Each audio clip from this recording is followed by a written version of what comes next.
जब कभी नॉर्मल होते हैं, what do you mean normal होते हैं? गुस्से की हालत में नहीं होते। जब मैं गुस्से में होता हूँ मैं दुनिया का सबसे सियाना आदमी हूँ। नॉर्मल तो मैं धोखे खा जाता हूँ, मैं लोगों की नाजायज़ बातें भी मान जाता हूँ। धोखा खाया आपने कभी जिंदगी में? दिया होगा, उससे मुझे फ़र्क क्या पड़ता है? मैं हमेशा ये सोचता हूँ जिसने धोखा किया दिया उसका नुकसान है, जो उस धोखे में मुझे गवा बैठा उसका नुकसान है। दानिस्ता भी धोखा खाया कभी? दानिस्ता भी खाया। मैं बंटी आई लव यू लिखने के लिए गया हुआ था तो मोहम्मद दुरई ने मुझे एक फ्लैट में ठहराया हुआ था। हम्म। तो पैसों के बारे में बिल्कुल मैं लापरवाह आदमी हूँ। उन दिनों पर्स नहीं होता था मेरे पास, वॉलेट नहीं होता था, तो मैं पैंट की जेब में रखता था। एक दिन कुदरती कुछ ऐसा हुआ कि मुझे याद था मेरी जेब में कितने पैसे।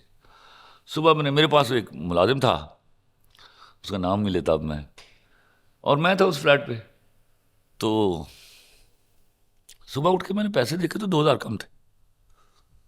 मैं कभी किसी को चोर नहीं कह सकता, ये मेरी फितरत में नहीं है। ना मेरे घर में कोई किसी को चोर कह सकता। हमारी चोरियां हुई, हमने किसी को नहीं पूछा। वो मुझे आपा मुसरत आपा ने एक दिन कहा था कि चोर चोर नहीं कहते भाई, अपनी चीज़ें संभाल के रखते हैं। तो मैंने कहा ये क्या हुआ, मैं शायद गलत हूँ। अगले दिन मैं जानबूझ के चेक इट, मैं गिन के पैसे जेब में डाले। सुबह फिर 2,000 कम थे। फिर मैंने यकीन नहीं किया। फिर मैं एक दिन ताज़ा पैसे लेके आया, नए नए नोट थे, अपनी चेक बुक के क्रॉस इस तरह रखे कमरे में, और मैंने उसको मुलाजिम को कहा रखो ज़रा तौलिया शौलिया अंदर, मैं नहा लूँ, और कमरा खुला छोड़ दिया। मैं गया, नहा के आया, देखा तो 2,000 कम थे। तो उसी शाम मुझे चौधरी जबार साहब, अल्लाह ताला उनको करवट करवट जन्नत नसीब करे, मेरा यार था, चौधरी जबार साहब का फ़ोन आया कि बादशाह आज 2 दरिया चल के खाना खाइए। मैं कहा चल रहे हैं चौधरी। की गल है, तू इन्ना ठड़ा क्यों बोल रहे हैं? मैं कहा चौधरी साहब मेरिया चोरियां शुरू हो गई। कहते अच्छा अल्लाह का शुक्र, तेरी भी कोई चोरी करता है। मैं कहा बस अज आखिरी बारी उन्हें की, हूँ नहीं कर सकेगा। नहीं हूँ की करेगा? मैं कहा करने हैं कुछ। तुम कितने बजे आ रहे हो? उन्होंने कहा 9 बजे। 9 बजे आके ले गए मुझे। अब वो रास्ते में इनक्विजिटिव थे, कुछ सोचा है? मैंने चौधरी साहब इंशाल्लाह अब मैंने सोचना शुरू किया है ना, तो खाना खा के वापस फ्लैट तक जाने में मैं कर चुका हूँगा। तो वो वहाँ खाने पर भी पूछते रहे। मैं चौधरी साहब से साल लो, आज हो जाएगा। तो मेरे पास कोई 5,000 बचे हुए थे। जब मैं वापस आया, मैंने रास्ते में वहीं कराची में मेरा अकाउंट था स्टैंडर्ड चार्टर्ड बैंक में, वहाँ से मैंने 20,000 रुपये निकलवाए। 25,000 हो गए या 30,000 हो गए, मुझे एग्जैक्ट फिगर याद नहीं। फ़र्ज़ कीजिए 25,000 हो गए। तो मुझे चॉइस हो गया कि दस से मैं क्या चॉइस साहब तुम घर नहीं पहुँचोगे तो मैं तो दस देंगा। I have done it, I have thought about, अब चोरी नहीं होगी मेरी। तो मैं आया फ्लैट पे, कपड़े चेंज कर लेना, तो मैंने उसको मुलाजिम को बुलाया, मैं बात सुनो। वो आया मेरे पास, मैंने गिने पैसे, फ़र्ज़ कीजिए 25,000 थे। मैंने कहा ये बेटा 25,000 सुबह जाते हुए मुझे दे देना। तो उसके बाद चोरी नहीं हुई। चोरी नहीं हुई। कंट्रोवर्सीज जो हैं वो कंट्रोवर्सीज नहीं होती, एक लफ्ज़ आपने आपको अंग्रेज़ों ने सिखा दिया। आपका माशरा उन लोगों के और नालायकों के बीच में बटा हुआ है जिनको अल्लाह ने दिया हुआ है, या जिन पर अल्लाह की मेहरबानियाँ हैं। तो हम वो बदकिस्मत कौम है जिन्होंने गंदम कम बीजी है और हासिल ज़्यादा पैदा किए हैं। तो हासिदीन के यहाँ कंट्रोवर्सी होती है। आप अपने घरों में देख लीजिए, जब आपके एक बंदा जो शादी पर ही वक्त डाल के बैठा होता है, तो वो कंट्रोवर्सी नहीं होती, वो जबिलत है, उनकी फितरत है। अब मैं फितरत नहीं बदलने का, तो इनको मैं कंट्रोवर्सीज नहीं मानता। अगर कोई if somebody is talking about against me. अभी ये शादी वाला एक वाकया हुआ, मैं आपसे डिस्कस कर रहा था कि वो दूल्हा आया, पता नहीं उसका वो नहीं रास्ता नहीं, वो रोका मुझे गया, पता लेकिन चल वो गया। अभी अभी आज ही वो शहबाज गिल का मैं देख रहा था व्लॉग, तो उसने क्लियर किया कि वो असल में मसला ये था कि जात का मसला आ गया था। मैं ज़ात पात को नहीं मानता, लेकिन आपको ज़ात के हवाले से झूठ बोलने की क्या ज़रूरत है? हम्म। वो जब आप झूठ बोलते हैं तो इसका मतलब है आप प्राइमा फेसाई झूठे हैं। तो हो सकता है उन्होंने बता दिया होता, या रिश्ता ही ना होता, ये बात यहाँ तक पहुँचती ना, या फिर वो मान जाते। हम्म। सच्चाई से इनहराफ नहीं करना चाहिए ना। ये तागूत वाला जो वाकया था, मुझे इस वाकये में थोड़ा सा मैं ऐड कर दूं। मुझे ना इस वाकये के बाद फौरी तौर पे उस प्रोग्राम का जो बंद होना है, और वो बड़ा जबरदस्त कंटेंट था, नहीं, अगर वो मैं उसको पॉजिटिव किया जाता। वहाँ मैं कह के आया था कि मैं आप ये प्रोग्राम नहीं करूँगा। मुझे पता चल गया था वो लड़की प्लांटेड है। वो लड़की तो खैर एम्प्लॉय थी वहां पे, और हाँ। वो प्लांटेड क्वेश्चन था। लेकिन इससे पहले भी देखो, साहिल अदीम के साथ उनका मैं बहुत बड़ा मद्दाह हूँ। नजरियाती तौर पर कुछ बातों पर इख्तलाफ किया जा सकता है, बाज़ औक़ात आप फ्लो में जुमला गलत बोल जाते हैं। हाँ, आपको ऐसे पढ़े लिखे आलिम सॉर्ट ऑफ आदमी के साथ ऐसे बदतमीजी नहीं करनी चाहिए थी। आपके पास कोई जुर्रत नहीं है कि आप ये कहें कि आप माफ़ी मांगिए, ठीक है?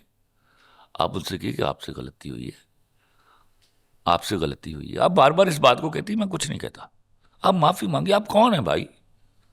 Who are you?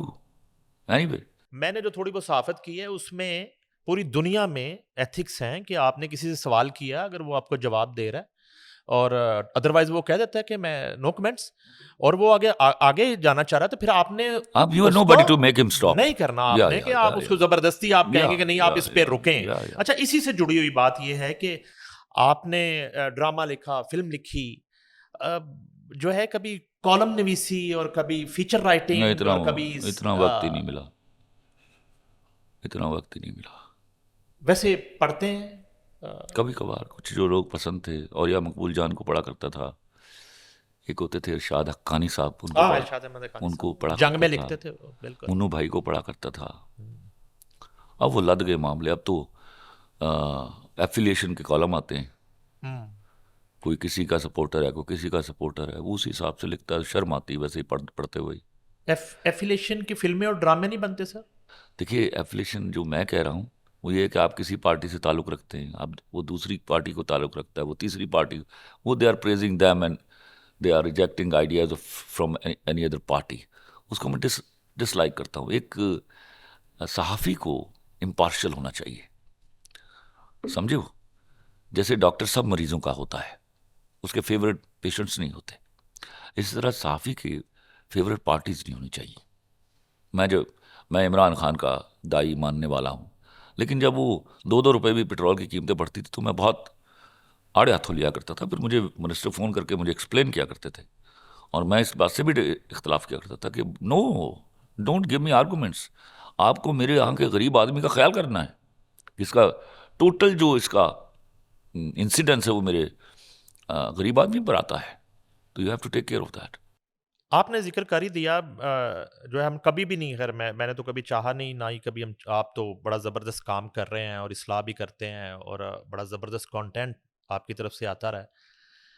Imran Khan से क्या ब्लंडर्स वर्ड यूज़ करूँगा मैं, हुए, जिसकी वजह से वो कंटिन्यू नहीं उस तरह कर सके, अपना टेन्योर पूरा नहीं कर सके, आज जिन हालात से दो चार हैं आपकी नज़र में? टेन्योर यहाँ पूरे होते नहीं है, ये कहानी ना मुझे सुनाओ। टेन्योर यहाँ कभी भी किसी का पूरा नहीं हुआ, वो मेरे मुल्क की बदकिस्मती है। और इमरान खान की गलतियाँ सिर्फ ये हैं कि उसने मुझ पर भी एतबार किया, तुम पर भी किया, टॉम पर भी किया, डिक पर भी किया, हैरी पर भी किया। ओके, अगर इसको गलतियाँ मानते हो तो फिर वो गलत है। वो एतबार करने वाला आदमी है, और he is the man who, जितना मैं उसको जानता हूँ, he is so honest to the people in the soil of the country. वहाँ ऊपर गलत फहमियाँ हो जाना एक अलग चीज़ है, लेकिन ज़िंदगी में अगर किसी को माना आके तो उसी को माना है। ये भी एक मेरे पास तुम हो नहीं था, ये कि वफा और बेवफाई की कहानी नहीं? कौन सी? इमरान खान किस हवाले से? की, इमरान खान की हुकूमत का गिर जाना और नहीं, उसमें देखो ये उस मैं आपको बताऊं, मैं बार बार कहता हूं, मैं भैया वी गुड अल्लाह अफोर्ड नहीं कर सकता, तो मैं आई विल नॉट कमेंट। वो जब इजाज़त देंगे तो उन्हीं से बात करूंगा, उनसे ताल्लुक़ भी है मेरे, उनसे मोहब्बत भी है मेरी, तो ये कहानी रहने दो। किसने कहा बेवफाई की? बेवफाई मेरे मुल्क के साथ हो गई है, बस इतना याद रखो। बददस्तूर बदस्तूर चल रहा है, मेरा गरीब आदमी पिस गया है।